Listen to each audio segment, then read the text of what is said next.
Andito tayo ngayon sa loob ng Sponsor More Downlines training ebook. Dito tayo sa loob and papakita ko lang sa iyo saglit yung pinaka-content niya.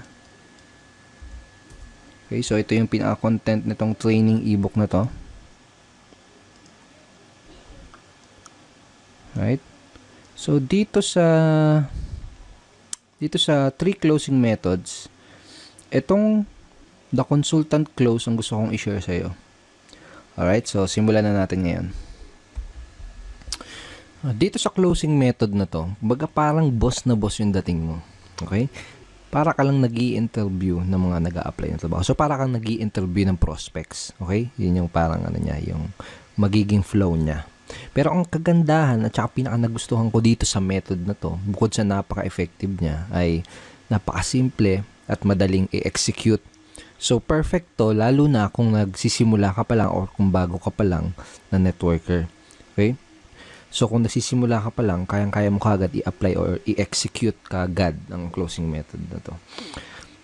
Pero kung matagal ka na sa network marketing, well, that's much better. Actually, mas maganda yan kasi, kumbaga, solid na yung confidence mo for sure. Kumbaga, mas madi-deliver mo na tong method na to ng smoothly at mas, may execute mo siya ng mas maganda at mas maayos. Okay, pero, don't underestimate the simplicity of this approach and this method kasi kahit napaka-simple niya ay napaka-effective at powerful niya. Okay? So for example, napanood na ng prospect mo or nakita na ng prospect mo yung business opportunity presentation ng company niyo. For example, tapos na siyang umattend ng seminar or tapos niya nang makita yung video presentation niyo. Parang ganito yung magiging flow ng pag-i-interview mo dun sa prospect mo. Okay, so ito yung sasabihin mo sa kanya. Base dito sa mga nakita mo, tingin mo ba or naniniwala ka ba? Ganon. Base dito sa nakita mo, naniniwala ka ba na makakatulong itong business or opportunity na to sa'yo para yung reason why nila? Okay? So make sure na bago ka mag-close is alam mo yung reason why ng prospect mo. Napaka-importante. I cannot tell you how important na malaman mo yung reason why ng prospect mo. Okay, so for example, ganito. Base dito sa mga nakita mo, base dito sa napanood mo, naniniwala ka ba na makakatulong itong opportunity na to sa'yo para mapatapos mo ng pag-aaral yung mga anak mo? Okay? Parang ganun. Base dito sa mga napanood mo, tingin mo ba makakatulong itong business na to para matulungan mo yung asawa mo sa mga gastusin nyo sa bahay? Parang ganun. Okay? Pag sinabi ng prospect mo, oo, tingin ko makakatulong itong business na to. So, yun mo sa kanya, itanong mo sa kanya, magkano yung gusto mong kitain kada buwan working part-time? Or full-time kung gusto niya ng full-time. Okay? So, for example, ito yung sinagot ng prospect mo, kahit siguro mga 20,000 lang muna na monthly income. Sabi mo, okay, that's good. Mga ilang oras kada araw o linggo ang pwede mong ilaan para sa business na to para ma-achieve mo yung 20,000 per month na income. Okay, so sasagutin ka niya ng kung ilang oras. Sabihin natin, ang sinagot niya is mga 2 to 3 hours per day lang muna. Ganon. Sabihin natin, ganun yung sinagot niya. Ang next na sasabihin mo ay ito. Okay, sabihin natin na kumikita ka na ng 20,000 pesos na monthly income working 2 to 3 hours per day. Ano yung iba pang magiging benefit nun para sa'yo at sa family mo? Okay? So, using these lines, unti-unti nang kino-close ng prospect mo yung sarili niya doon sa business mo. Baga siya na yung mismo kasi nagsasabi ng mga benefit na makukuha niya doon sa opportunity mo di ba? So, napaka-powerful talaga nito. Okay? So, ngayon, sabihin natin, sinagot niya na, ito yung mga gandang magiging benefit niyan para sa akin. Tapos, ang tatanong mo sa kanya, pag nasabi niya na sa'yo yung mga benefit na makukuha niya sa opportunity, ito yung next na itatanong mo sa kanya. May mga gusto ko pa bang itanong bago ka magsimula? Okay? O kaya ano yung mga questions na gusto mong masagot ko bago ka makapagsimula? Or, bago ka magsimula sa business na to, may gusto ka pa bang malaman? Okay? Kapag sinabi ng prospect mo na, kapag basta kung may mga remaining questions pa siya, ang goal mo is masagot lang yung mga question na yun. Okay? Ang goal naman kasi talaga natin is mabigay lahat ng mga kinakailangan na information para makagawa ng informed at sariling decision yung prospect natin. Okay?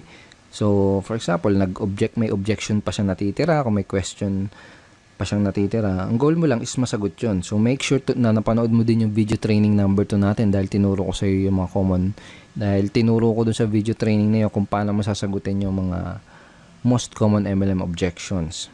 So, for example, sinabi na ng prospect mo na wala naman na, baga wala na siyang question. Ang magiging closing line mo ay ito. Okay? Sounds to me na ready ka nang mag-join. O kaya naman ay ito. Mukhang handa ka nang magsimula. Tama ba? Kaya, mukhang handa ka nang magsimula sa business na to. Tama ba? Pag sinabi mo yun sa prospect mo, pakinggan mo kung ano yung isasagot nila. Kasi doon mo malalaman kung may mga tanong pa sila or kung may mga objections pa sila. Okay? Kung wala na silang tanong, ang sasabihin lang nila, parang ganito, oo, ready na ako. Or paano ba magsimula? Okay? Kapag tinanong nila na ganon, kapag tinanong ka na nila kung paano ba magsisimula sa business mo, sabihin mo lang, okay, ganito yung next step na gagawin mo para makapagsimula ka na kaagad. Parang ganon. Okay, let me show you yung mga next steps na gagawin mo para makapagsimula ka na kaagad. Okay? So, ganon, i-guide mo na siya sa pag-sign up do sa business opportunity nyo. Kung paano ba yung sign up process nyo. Ituro mo na sa kanya yung step by step na gagawin niya para makasali as soon as possible. So, ganun lang siya kasimple. Di ba sabi ko kanina na very simple lang siya pero very effective. Pero ang kagandahan, pwede mo agad siyang i-apply at magamit sa business na ginagawa mo ngayon. And may mga ibang nagtatanong, natanong nila sa akin, paano kung iba yung isagot nila doon sa itatanong ko? Okay, for example, tinanong ko to, tapos iba yun naman yung sinagot nila, hindi kagaya ng mga example na binigay ko. Well, to tell you honestly, hindi naman kasi importante yung mga script eh. Kaya ang importante is yung psychology sa likod ng kumbaga ano yung reason kung bakit mo tinatanong yung mga questions. Anong reason kung bakit mo sinasabi yung mga example scripts na to. For example, okay, ganito yung next step na gagawin mo para makapagsimula ka na kagad. Basically, kapag sinabi mo yung ganito sa prospect mo, you are showing leadership. Kumbaga, tinuturuan mo siya, ginaguide mo siya. You're showing that you are a true leader. Napakita mo sa kanya na isa kang leader na kaya siyang i-guide sa proseso or do sa business. Parang ganon. Okay? Mas importante yung maintindihan mo o ma-internalize mo kung bakit mo sinasabi yung itong mga scripts na to. Okay? Kasi kapag naintindihan mo na ng maigi kung ano yung reason kung bakit mo sinasabi yung mga lines or script na yan, doon darating yung point na makakapag-improvise ka na ng mga sasabihin mo doon sa prospect na kinakausap mo. Okay, so ito yung consultant close method. Ito yung isa sa mga closing method na ginagamit ko para makapag-sponsor ng madaming downlines sa aking business. Okay? Ito yung isa sa mga closing method na tinuro ko dito sa loob ng Sponsor More Downlines training ebook.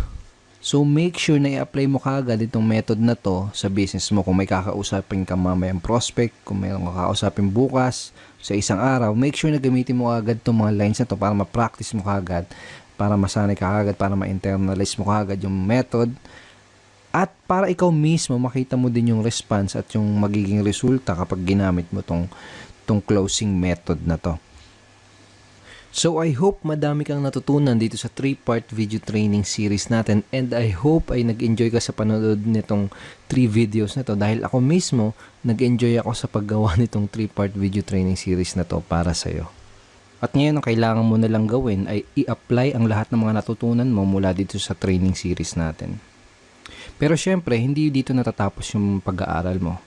Baga, hindi dito natatapos yung pag-educate mo sa sarili mo. Because network marketing is a continuous learning journey.